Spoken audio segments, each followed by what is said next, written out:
I think the big picture of this chapter is that the author was trying to get at was just a brief overview of the history of tuberculosis and how human understanding has changed since back back when people were generally referring to tuberculosis as consumption, which was just a big umbrella for a lot of different issues and diseases that people were having.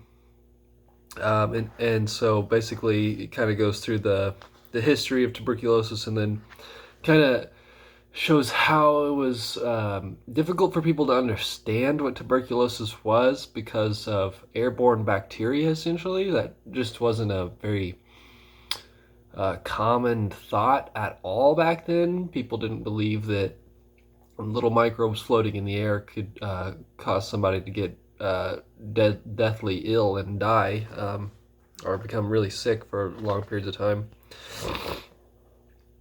We saw that throughout history, throughout human trial and error, we eventually did find a vaccine for tuberculosis, and not only that, so that's like the prevention side of things. But if you don't get vaccinated, or if it doesn't work, there are various other antibiotics like streptomycin that can help once tuberculosis is contracted.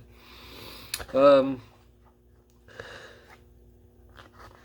Something I found interesting was just just how far we've come, I think, in terms of science and understanding of diseases, especially like tuberculosis, because um, we saw that it's still a pretty big problem, and a lot of people are affected by tuberculosis still. Like 25% to a third of the entire world's population are exposed at least to tuberculosis, and some of those people still do succumb to it. But the cases have drastically reduced since medieval times when it was considered consumption. So we're moving in the right direction.